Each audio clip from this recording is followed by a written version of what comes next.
Time देखा तो 9 बज चुके थे और उसने जैसे ही पीछे पलटकर देखा, चंदा खड़ी मुस्कुरा रही थी।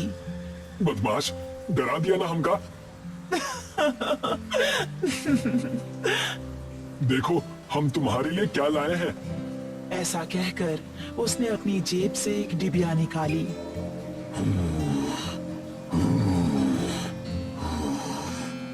तभी उन दोनों को किसी के सांस लेने की भयानक आवाज सुनाई दी। कौन है?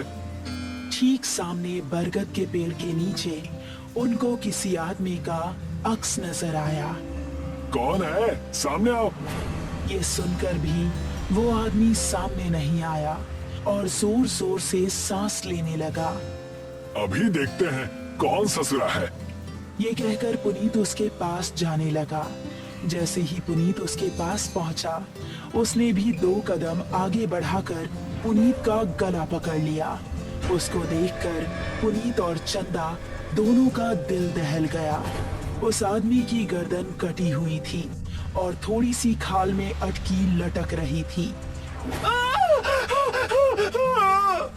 चंदा चिल्लाई और गांव की तरफ ऐसी भागी कि उसने पलटकर नहीं देखा। गांव पहुंची तो उस टाइम पुनीत के पिता घर के बाहर थे। अरे चंदा बिटिया, इतनी डरी हुई काहे लग रही हो? वो पुनीत। चंदा ने हाफते हुए उनको पूरी कहानी सुनाई।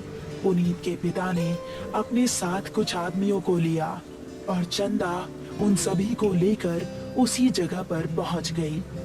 यही जगह थी वो जहां उसने पुनीत को पकड़ा था। उन लोगों ने इधर उधर नजरें घुमाई तो कोई आसपास नजर नहीं आया।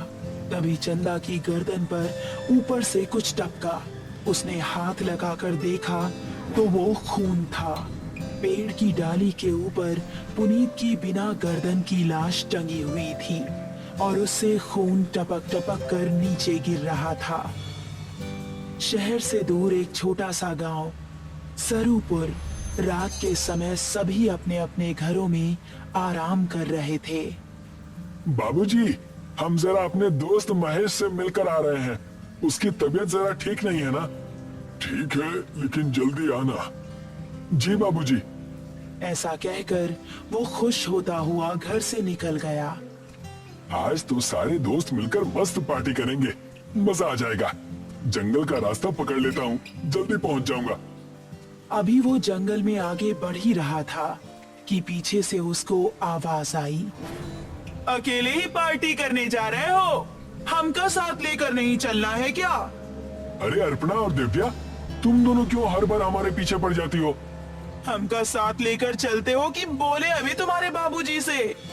अरे नहीं नहीं मेरी माँ, चलो मेरे साथ। थोड़ी देर चलने के बाद वो तीनों एक जगह पहुंचे जहां रामू और महेश बैठे हुए थे। अबे ये क्या, तू फिर से लड़कियों को साथ ले आया? क्या करता है यार, हर बार की तरह इस बार भी धमकाने लगी थी दोनों।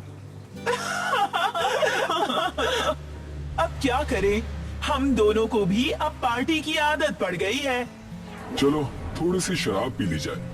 उसने पास ही रखी बोतल खोली और गिलासों में शराब पलटने लगा।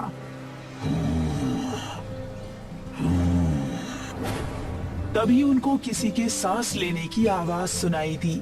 उन्होंने देखा तो पांचों के रोंगटे खड़े हो गए। सामने से कठमुंडू चलता हुआ आ रहा था। उन्होंने कदम बढ़ाए ही थे कि तभी कठमुंडू ने दिव्या को पीछे से पकड़ लिया।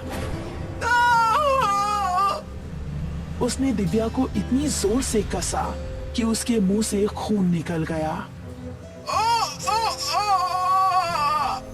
बाकी चारों अब बेहद डर गए और वहां से भाग निकले। दिव्या उसकी पकड़ में फंसी दर्द से कराह रही थी।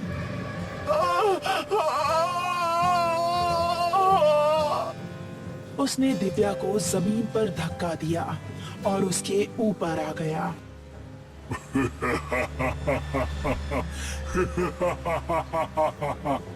उसने दिव्या के सीने में हाथ डाला और उसके सीने से खून की धारा निकल पड़ी।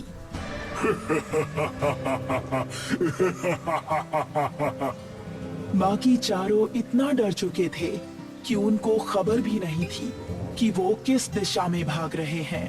वो काफी देर तक भागते रहे। अब अपर्णा की हालत खराब हो चुकी थी। वो आ जाएगा, रुकने का समय नहीं है। ऐसे कब तक भागते रहेंगे?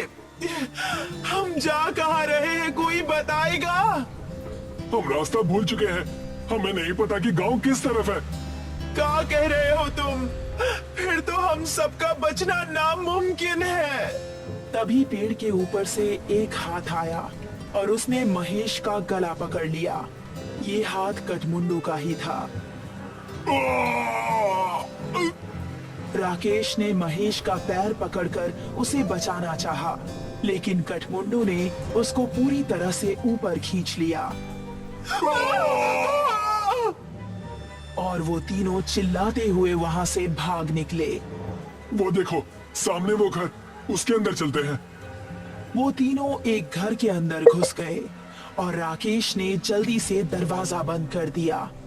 तभी कोई जोर जोर से दरवाजा पीटने लगा। तीनों का शरीर इस समय पूरी तरह से कांप रहा था। दरवाजे की धम धम उनके दिल को दहला रही थी। तभी खिड़की से कठमुंडू का एक हाथ अंदर आया और उसने अपर्णा का हाथ पकड़ लिया। बचाओ! अगर ये यहाँ है तो दरवाजे पर कौन है? राकेश ने दरवाजा खोला तो सामने गांव के बिरजू काका थे। बिरजू काका जल्दी से अंदर आए। उन्होंने कठमुंडू का हाथ पकड़ा और छुड़ाने लगे। कठमुंडू उनके छूते ही चीखने लगा।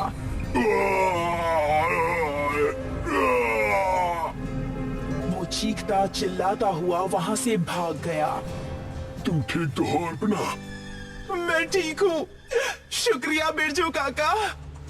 तुम लोग यहाँ करने क्या आए थे, वो भी इस समय?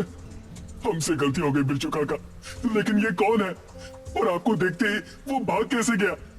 ये कठमुंडू है। ये सुनकर वो तीनों एक दूसरे का मुंह देखने लगे। बहुत सालों पहले हमारे गांव में एक डाकू पल्लव सिंह का बड़ा खौफ था।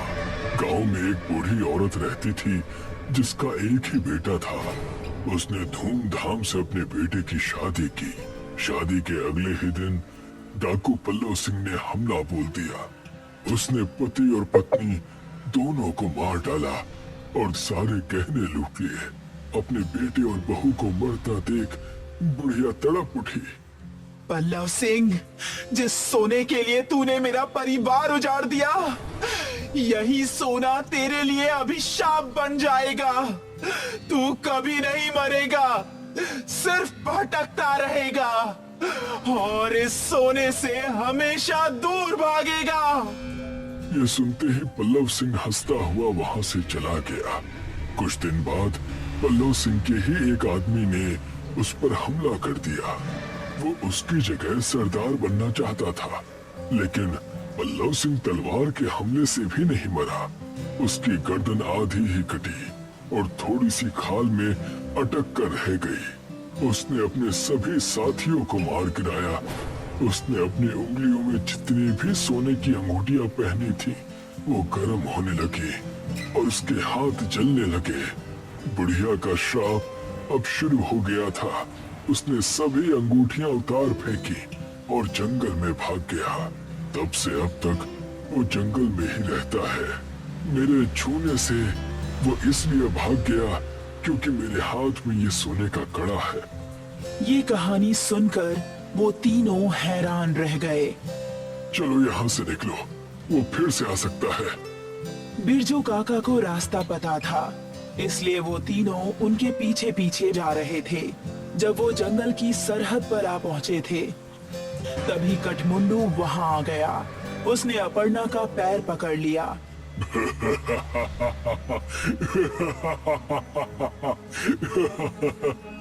तभी राकेश ने बिरजू काका के गले पर नजर डाली। उनके गले में एक सोने की चेन भी थी। उसने चेन को उनके गले से उतारी और कठमुंडू की टूटी हुई गर्दन में डाल दी। उसने चेन को गले से उतारने के लिए जैसे ही छुआ तो उसके हाथ भी जलने लगे।